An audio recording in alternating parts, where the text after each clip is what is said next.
Hello, ladies and gentlemen, welcome to something very new and different and exciting, sort of. Kind of. This is Rise of Nations. It is indeed. This is a game that we really like, and some of you have probably played it. It's a very old game, 2003, which I guess is like the same as Zero Hour. It is the HD version on Steam, and recently, Blake and I have been playing it a fair bit together, because it's kind of fun. It's a very in-depth, economic-focused game, rather than something micro like Co or Zero Hour. So, we figured that doing a shoutcast would be fun. There weren't really any on YouTube. I literally could not find a single Rise of Nations shoutcast. Just a lot of Let's Plays. And so, yeah, we figured we'll do a bit of a cast for it.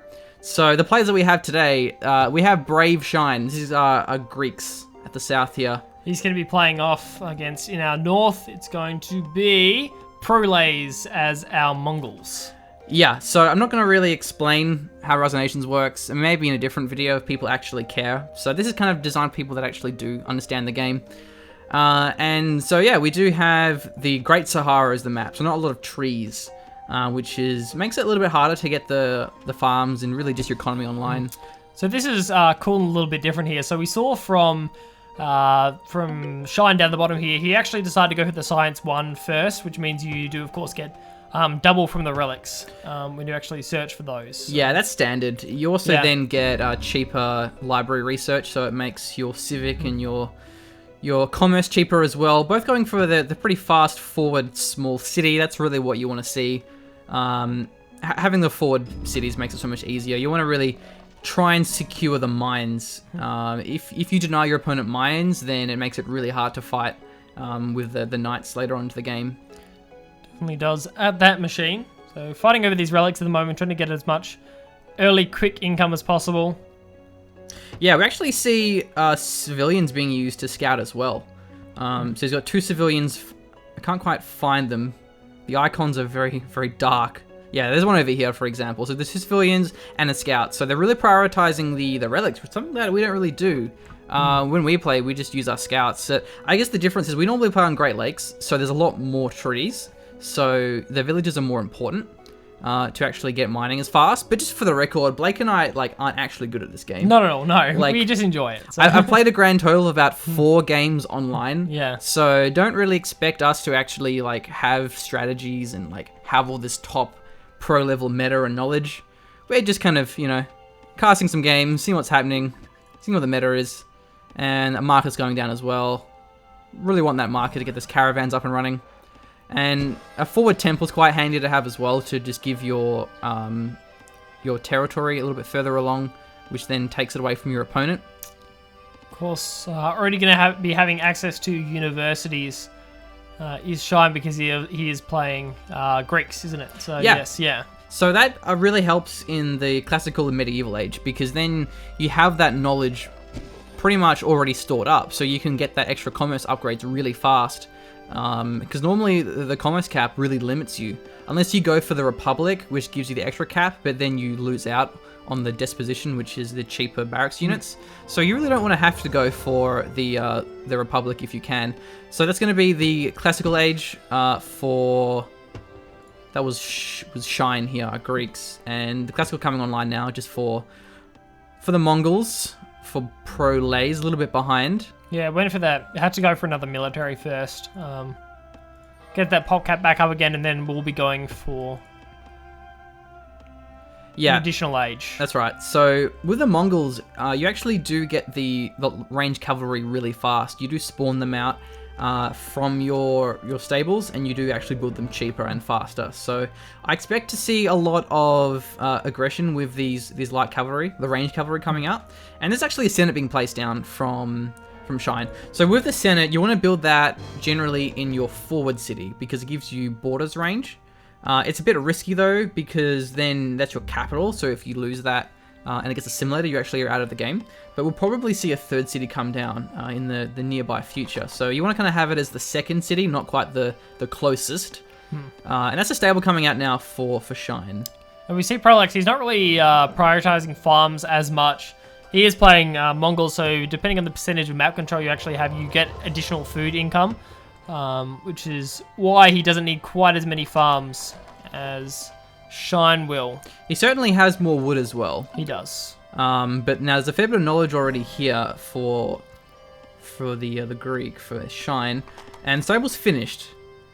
No military buildings yet for Prolase.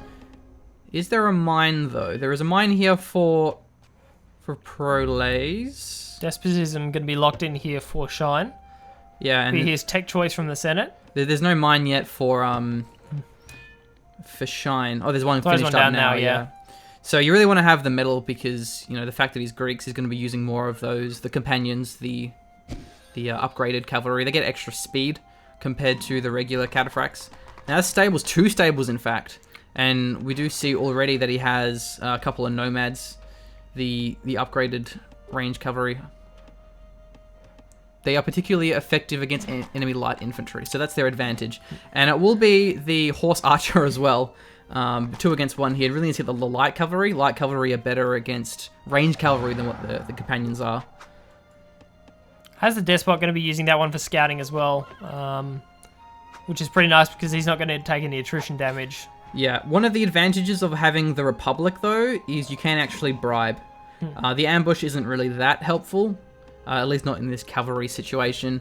So, other than that, it would be a great idea to see the attrition upgrade coming down. We do have a tower being built for Shine. It's near his lumber camp, which is good. You don't want to have to walk all the way back to your town if you can avoid it. He's trying to actually snipe down the Despot. You do get a fair bit of wealth from that. Yeah, going to be following that one along. Maybe... I thought it might be going for caravan snipes as well. Still on the run by. Now, a couple more nomads here. There is a light cavalry, but there's also a cataphract. Yeah, cataphract's going to be really nice support. We'll be able to deal with that light cavalry really well if it gets microed in. Yeah, tower's been finished. There we go. It's also covering the merchant, which is very important as well. I think that's why he built it there. Yeah, it's good positioning, isn't it? Covering both the lumber camp and the merchant on the time. And this nomad still being a real big pain in the ass here. More cataphracts are rolling in. He can't really go the hoplites, or rather the phalanx, because he already has plenty of nomads, which do counter the phalanx. So pretty heavy aggression overall going to be coming out here. Still no third city for either of our players. Yeah, also there's no knowledge either for Prolase, the nomads, whereas we do see a fair bit already. He's not much invested in scholars, but it's been building up over the game so far. And there's no barracks yet either. They're really just locked into this this stable play. Infantry units are just a bit too immobile. Pretty big cavalry focus here. Is going to be garrison that front city as well, the capital. Must be another, I'm guessing there was another civic research coming out as well from Prolase, so expect to see a third city come out soon. The and civic a temple. upgrade went in. Yeah, and the temple. It's going to really push him back further. Yeah. And he's got control of both of these mines, which is really important. So he's got 3 mines where there's only really 2. So that can definitely make an impact as the game draws out. City is being placed really far forward. Yeah, want to try and get as much map control as possible. Yep, 3 villages are going to be building that one. And as well. another temple. I don't know if the temple will actually put the city out of range of his own territory. Oh, gets forced back here. Yep. Still no Be building enemy allegiance. territory. No attrition upgrade. They can still build it though. Yeah, they should build it. Despot's going to be going in here. Cavalcad's in the front as well. Should be able to deal with these light horses. Yeah, the horse archers get destroyed by the light cavalry, the light horses. Yeah. But now he can garrison the small city. Which he does. Really nicely played there. Keeps those units alive. The problem with cavalry is you don't really get much garrison strength from it. And Despots come out. A little bit interesting considering there's no barracks units. But anyway, now all of a sudden there's a pretty big territory lead here for Prolase. Putting a woodcutter's camp. Additional food for him. Yeah, it's a pretty bold start, isn't it? Yeah, but it's actually very important though, because as we said earlier, Great Sahara has very little in the way of trees. And that's a pretty big clump of them as well. So perhaps we should have been focusing a bit more on the lumber camps rather than the mines. Because also the horse archers do consume up wood, as do the light horses, so it's a pretty important resource. Definitely agree with that machine. No wonders for either of our players either. Still only the 2 cities here for Shine, but he has actually got his extra civic, so he may look for that one now. I'm trying to think of where he would put it. He needs to get... I mean, maybe here, so he gets all the lumber camps in the 2 mines. Yeah, you definitely want your city, your camps to be within range of your city so you can get those upgrades down. Despot could actually go down here. He's putting a very forward city, though. He wants to really try and contest this map control. Barracks comes out, or is coming out. No castles either. That can be really handy to have, the forts. Despot will make it away into the small city. May try and snipe some of these civilians as well. Alarm bells get rung though. They're going to run back into the city. Should be fine. Sure what the follow-up's going to be here. But amassing a little bit of a bigger army. A couple of stables here. Needs to heal up these horses. This has been a very aggressive game, so we haven't seen much economic focus.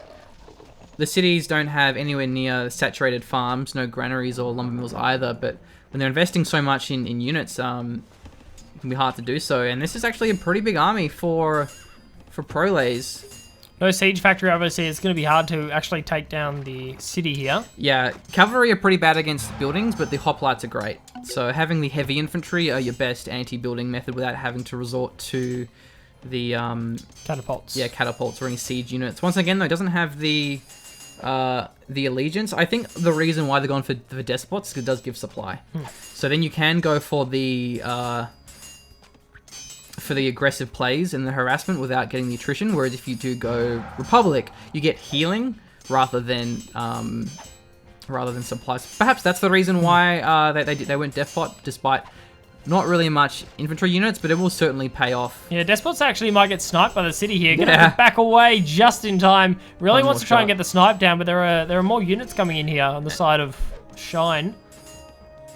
Yeah, Prolés has a huge army. He's getting a lot of hoplites here. That's a barracks, so we may now see some bowmen. Or the crossbowmen now in the medieval age. There still are some units inside of this garrison, but it's only really a couple of civilians. There's only 1 garrison strength rather than 2, so not a lot of arrows coming through. We'll definitely lose this city. Still not much knowledge either. There's only 3 scholars. There is actually there's a companion here. I think he's just looking to snipe some workers down. And it's Mongols that get the reduced attrition damage, isn't it? So right, 50% less, which is actually a pretty big deal. I mean, this companion is Greeks, though. And he's actually underneath this tower. So he may lose it here. Which is a bit sad to see. Pretty low. Doesn't manage to snipe down another civilian, though. Actually, it looks like he sniped down the merchant that was on the horses. Okay. Which is a very good pickup here, because it reduces the cost of your sable units. But all of a sudden, Prolés is in a great spot. He's got 4 towns, one of which captured. He's got a lot of hoplites mixed in. This city's starting to assimilate now as well, on about 20%, I think, so far. Fair bit of lumber in the bank. And that's going to be the gunpowder age. Wait, no, medieval age. Yeah, gets finished up here. He's been behind in a while. There's a big focus on the army supply here, having a lot of hoplites in this particular case. So it was definitely a late medieval age coming out. And the hoplites are actually the ancient age, so he hasn't even bothered to upgrade them. No, he hasn't. So it means he'll upgrade them straight to the pikemen. Cheap and getting a bit cheaper. So there's a fair bit of crossbowmen here. And the light horses don't actually counter the crossbowmen. You really need to have the heavy... the cataphracts. City was actually reduced there, so it's going to be captured back, but it still has to assimilate. Does it? Or no? Maybe no, not. it's because it didn't finish assimilating. It doesn't finish assimilating, so you just capture it straight back. Yeah, if it did finish, he would have had to. Temples being built will give the extra health and the territory to that city. Which seriously limits your ability to actually snipe it down with infantry. You're really going to have to start seeing some siege units with that temple being up. Actually, he got the militia upgrade, so he can turn his civilians. That's the ambush, I think. Or is it just a crazy bug? Yeah, no, that's an ambush. The ambush. Yeah, nice. And he actually gets an ambush on the knights here. Has the crossbowmen firing as well. Yeah, crossbowmen really aren't at the front there. No one's actually focusing them down. A lot of these knights are going to fall, though. Yes, they do, in fact, go down here. It's going to be going after the crossbowmen. They do manage to make it into the city, though. He's got 2 garrison strength from the crossbowmen, has the temple as well, gives them extra arrows, I'm pretty sure. Increases the city's attack range. Okay, so it's range rather than arrows. Nice play so far. Could actually reduce the city. Yeah, he might be able to. Forces the crossbowmen out at least. They do pop out on the backhand side. They're going to get collapsed upon. Yeah, gets the despot. So he loses the extra armor. Because when you have a general or a leader, you get +2 armor. So if you can snipe it, it definitely helps. Barracks follow-up going to be still coming out here. Just bowmen from the look of things. It's captured. Coming in. And only the pikemen upgrade. So meanwhile, it's actually a third city for Shine here. he decided to expand down to the bottom and go for more lumber as opposed to going up to the top for more mines. Yeah, so he only has 2 civic, but because he lost the city, it resets the cap. Yeah. So then you can have more cities than you have civics, as long as you capture them rather than building them. Shine's going to be commerce capped as well now. He's floating a lot of lumber. Maybe he should sell that off. And he's conceding the cities. A little bit interesting. We'll go another stable. So it's going to be 4 stables. And because he's Mongols, he gets free range cavalry. And since he has the... Well, no, he only has level 2. If he gets level 3 military, you get 3 additional ones. So going for another military before the stable finishes means more free units, which is always nice. Machine. Yeah, and so Shine's actually ahead in the income. He does also have the knowledge for the level 3 commerce. Should probably get that one and maybe get some more... Well, he has the granaries. Yeah, he does. Yeah, and capped out on food and lumber at the moment. Yeah, so. Doesn't have any lumber mills or smelters though, but he may get lumber mills once the commerce comes down. So how many civic upgrades are we looking at here for it's only 2 Prolax? each. Yeah, okay. Extra science though for Greeks, for Shine. And this city is still waiting to be assimilated. It's been quite some time.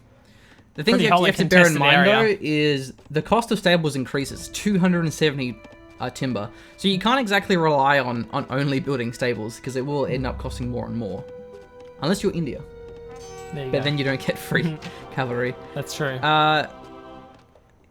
Let's see how this one goes. He's got pikemen, he's got companions and crossbowmen, compared to the pikemen, nomads, and knights. So yeah, I think the nomads are going to be nice if you can snipe down enough of these cats.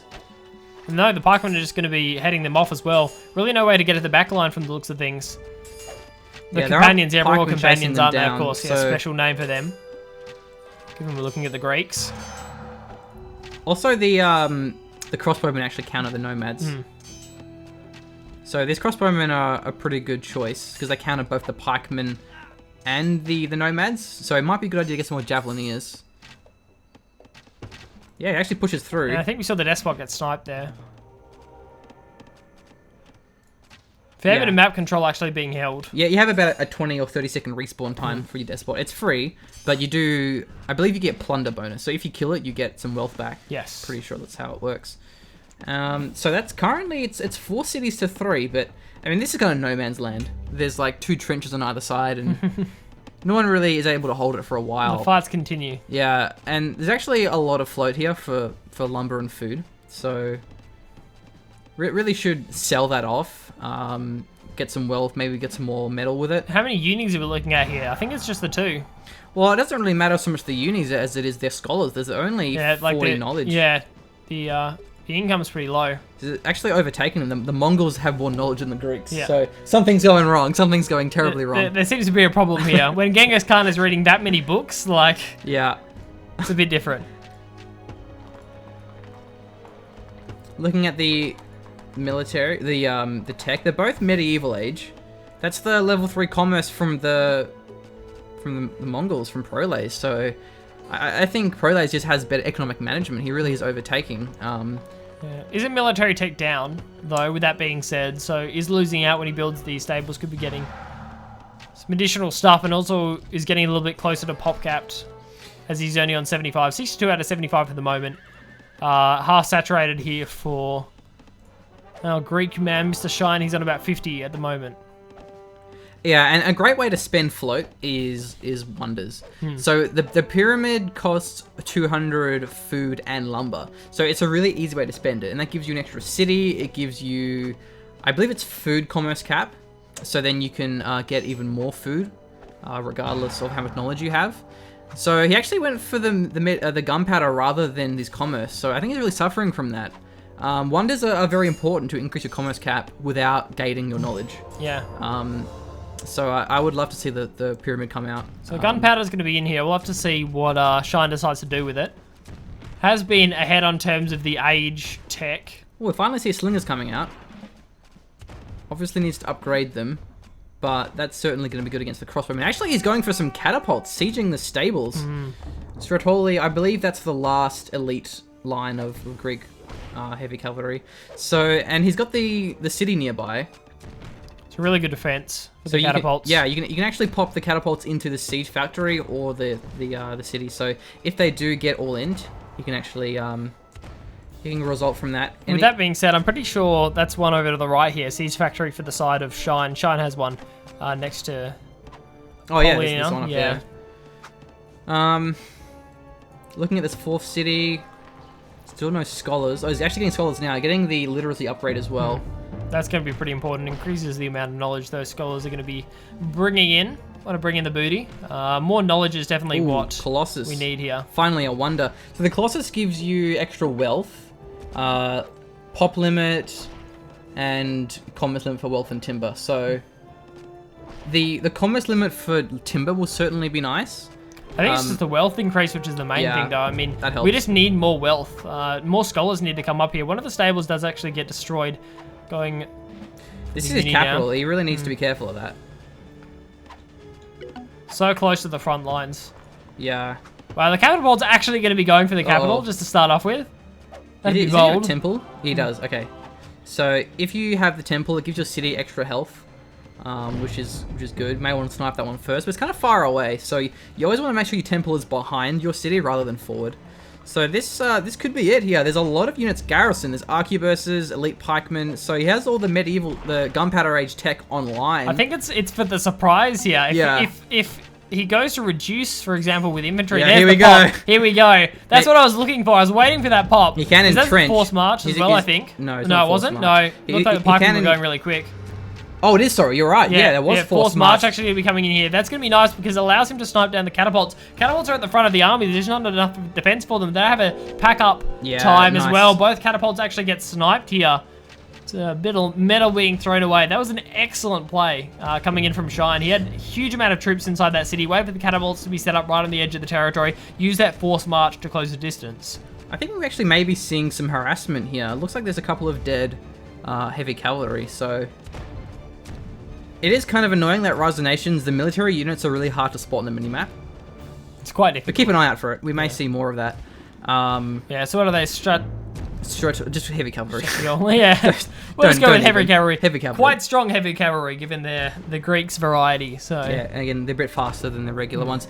Castle comes online, excellent. Nice. Having that castle makes it really hard to siege, especially harder to take and hold. In an excellent position as well. It's much harder to reduce with the infantry when you're getting shot at by a castle. And so this is really important here because it increases his wealth cap. And he just went over his commerce cap, so really making use of that. Actually, he got his commerce cap upgrade as well, so now he's finally no longer getting capped. And this is pretty bad play here from Prolase. I'm thinking there was just a bad rally point coming in from the probably. siege factory from when the assault was actually going on. You really want to make sure you have your units in front of your catapults. And so, yeah, a lot of units garrisoned in here as well. The Knights are actually classical. He needs to upgrade them. I think even the Nomads are still classical. That was the uni that just got sniped as well. It was empty, though. There was no scholars. It was empty, was it? Yeah, I wasn't sure. Because the wealth income suddenly took a pretty big dip, and I assume, it must have got the scholars out of there in time. Yeah, so we have heavy cavalry just looking for some snipes, maybe on the merchants. So are they not taking any attrition? No, damage he as well? doesn't have allegiance. Okay, they really should get the allegiance. Yeah, and It's I'm not cheap. sure why allegiance isn't done. I mean, level 1 is enough. Like, you don't need to get level 2 or 3. You just need to start the attrition damage, I think. Yeah, and there's more of them just rolling It around. just means free harassment for Shine. He must be really happy. He must have forgotten. I mean, you'd think at this point that Prolase would have gotten it. and this stables merchant is so important. That was such a lucky spawn as well. You don't necessarily get As horses Mongols. spawning next to your for Mongols, right next to your spawn. So it's only catapults though. He should get the cannons. Will definitely help out. Doesn't have the supply, but he has the despot, which does give the supply bonus. You get increased attack rate of fire. This is not working out very well. The catapults just have to go way too close. He's in the front, and these are medieval tech pikemen, so not the right upgrades here for Prolase. And not much pikemen though. the Heavy Knights are doing pretty well, getting upgraded just in time. He's actually destroying this crossbow and the arqueburst. There's not enough pikemen. Pretty good engagement, but he has to back off. There's no more catapults. Yeah. Can't capitalize on this. No supply wagon, so it makes it harder to force into enemy territory here. Despot's with the army now. Well, Despot will give him the... Yeah, that's what I mean. It was with the army now, wasn't before, so... Still no legions, though, either on the side of the Greeks. Yeah, what's up with that? There's a barracks over here. He isn't really using it. He's floating a lot of food and lumber, so he really just should churn out some javelins. I mean, like, there's no reason to be floating. I think it's just not the best macro here, but... Well, you know, when you have that much, assign your barracks to control group 4. Just get some more javelins. I mean, they're not going to be good against composition, but they're going to be good against the crossbowmen. There's a fair bit there. And maybe he's just trying to save up for his metal, for his pikemen, because he needs them, but he really should use his market, sell the food, sell the wood, the lumber, the timber, get some pikemen, churn them out, get some more knights. You have to use the market. It's such an important part of Rise of Nations. Definitely is, yeah. You end up with resource float just because of the way resources spawn on the map and just where you are in the game. He has a smelter, but he doesn't actually have the metal alloys. Also, I don't know if he's on... I think you need Enlightenment Age, but if you get the Angkor Wat, you get increased metal and cap for metal. So it's like, so one thing as well with the wonders is if you are lacking in a certain resource, find the wonder that amplifies that resource. Whether it's wealth like the Colossus, whether it's food like pyramids. In this case, he needs that Angkor Wat. He can afford it. He has a lot of wealth and the wood. Just the one cannon going to be coming out here, but it is a cannon. Yeah, no nice. longer Bombard. a little shitty catapult. So, has been upgraded into the gunpowder variety, which is nice. And good positioning here as well. Has the army right next to it. Is going to be in enemy territory now. And on the side, has that heavy cavalry ready for a flank if necessary. We have some spies. Spies are really nice for bribing, and there's no scouts. You need the scouts to counter that. Scouts do reveal the spies. Spies can be killed. Yeah, definitely could see some bribes coming out here. You can bribe cannons, can't you? Or... Yeah, you can. Yeah. I'm pretty sure you can. Also, you can have Monarchy at this stage. Monarchy is Gunpowder Age. That gives you less cavalry. Well, are you getting built in this front line here? Is that another barracks? Yeah, another barracks getting thrown down. Yeah, his capital is getting reduced. This is really important. He has a fair bit of army, though, and he has a lot of pikemen. Again, I think looking for the right engagement here. Moving, yeah, this is going to be it. The pikemen are moving to the front. We'll have to see if they evacuate the city. Light cavalry. I mean, they're going to have to evacuate. That's a problem. Like, I think he's expecting the infantry to close well, early. Well, you have to capture a city. Yeah, I know, but won't it eject all the... No, not... Oh, will it? I'm not sure. Probably. Yeah, of course. Yeah, reduce. Ejects everything. But it goes into the castle. That's the thing. That's why the castle is so important, because you have that garrison, and it has 6 garrison power, so it's really, really strong. He's going for the engagement now. A lot of pikemen, but there's a fair bit of cavalry as well. Even Force marches on. He needs to flank the cavalry. He can't fight the pikemen. He's juking them around. Cavalry's ready to fight He's now. looking for the crossbowmen. There we go. And looks like this will go in the favor of... It's hard to say. Probably Shine. But now these heavy knights are just destroying the arquebuses. Yeah, that was a good flank. That was an excellent flank. It's definitely going to go in the favor of Prolays. For sure. It was all about that heavy cavalry flank. Had them on the side in the right position. The pikemen all ran out of position to engage the front of the army here. That's a big deal. It's not over just yet. A lot of stuff went down though. And the barracks are pretty far forward, so they're churning out more and more units. But it needs to stop building pikemen and build some more arquebuses. A lot of crossbowmen. Needs to replenish the stock of heavy knights as well here. That heavy cavalry, need a few more of those. Forced march is really good for flanking with cavalry. Yeah. That was a good play. I think what Shine was looking for was the infantry moving in ahead of the cannons actually destroying the city, leveling the city, because then he could have had the ambush. The city's captured, and it is going to be assimilating now, which is the capital. There still is the castle here. Going to take more time to assimilate, and that castle is going to be a big deal as well. The castle doesn't have full range on the... reducing inventory, but there is still a lot of production coming in. He should get the fortification upgrade, gives him extra cannons and extra range, and he has forced the retreat. Going to be backing off for now. But it's going to take a while to actually repair that capital, which makes it very, very vulnerable to any more siege. Is there a temple on it? There is, isn't there? Yeah. So there's actually a lot of wealth and knowledge. So once again, if Shine was using his market, he could actually buy food and get his Enlightenment Age, which would be a very good play to make. It would, yeah. 900 knowledge, which is a pretty big deal. And he has been ahead in terms of teching for the majority of this game. I'll have to see if he can do it again. I think Prolays just certainly has a better economic management. Oh, the temple gets sniped. and that brings the territory Oh, back. that's a big deal. Also means the large city is weaker, but it was pretty much low health anyway. Now he has a proper formation. He has the bombards in front though. Got to be careful with that. And there's a lot of arquebuses, a lot of crossbowmen, so the knights are going to be pretty important here. There's only a couple of them. Yeah, so this is definitely looking in the favor of Proles, but still there are 4 cities. There is, yeah. There's still a fair bit of income. Yeah, a For lot less Shine. food. Look at the food of Proles. He only has 140 income, where there's 180, more wood as well. So, but yeah, there's more income, but there's better management by Proles, so it doesn't really matter that much. This is cool. He's focusing down the castle first. Yeah, nice. Well, now the fortress, of course. And Now we've got the... He has nice formation as well behind the bombards, but he's actually retreating for now. There's a temple covering his middle, which is monarchy nice. change for the Greeks as well. Yeah, nice. Here we go, going for the engagement. Fusiliers have come online alongside the musketeers. So this is going to be a little bit of an upgrade in terms of the military. Really good time for a tech change here. Greeks in the Enlightenment age, they could take this engagement potentially.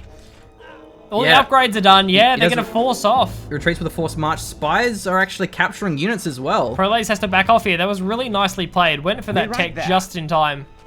And now he's bombarding one of the barracks. Did the fortress actually go down there? No, it didn't. No, it didn't. Fortress stays up, and this is artillery now, isn't it? This is really good, yeah. So looking at Shine. Proles is only now just getting his enlightenment. Haha, that taunt. Look at the taunt. that's the Rise of Nations BM, ladies and gentlemen. Yeah. You can taunt your I opponent. mean, Age of Empires is something similar. Going for the temple love now. it. This may actually turn around here. It definitely could. I think that 4th city made all the difference. This is giving him extra wood. Still no food. But it's giving him extra trade routes for his caravans. That really helps as well, having the extra wealth. Yeah, he's maxed out on those caravans, and look at the knowledge here. Oh no, he is actually upgrading to Enlightenment Age. I was really scared for a second with only 170 knowledge. Yeah. There's actually a fair bit of it. But there's about double. But look at the wealth! The upgrades also have to come down. There's 90 wealth for Proles, and there's 250 commerce capped out. Commerce capped out. That Colossus was a great choice. Yeah. We need to see another commerce cap coming out from him, though. That has to be the next investment for that knowledge. His units are all too weak. They're about half health. If he evacs here, it's going to be pretty detrimental for him. Here, and the upgrades haven't gone down yet. Yeah, only now just reaching the enlightenment, so he's still a level behind. And he GG's. He didn't have a lot behind that. I think there was just more economy here for Shine. Yeah, that and turned around really quickly. That did. That was a really good timing of the Enlightenment Age. I like how Shine waited for his Fusiliers and Musketeers to pop. Yeah. Then he went for the engagement. So yeah, that was a really well played game. I mean, obviously these guys weren't completely top tier. They didn't have the best economic management, but still was a fun game for us to cast. Definitely was. And yeah, I think it's fitting. You know, you have casters that aren't very good at the game, casting players aren't very good at the game. So our apologies if there's like all these things that we didn't notice and didn't say. But we hope you enjoyed the content nonetheless. Yeah, thanks for watching. We do a lot of Zero Hour and a lot of Company of Heroes casts. If you're checking us out for the first time, that's Command and Conquer, General 0 Hour. So if you do like those RTS games, subscribe to us. We may even do more Rise of Nations content. It was actually pretty fun. Yeah, it was a good time. I enjoyed that. Yeah, very, very aggressive games. And you really can see how aggressive multiplayer games Rise of Nations Definitely, are. yeah, no, I get that. Yeah, well, thanks for watching, guys. Until next time. Be the generous gentleman. Catch you later.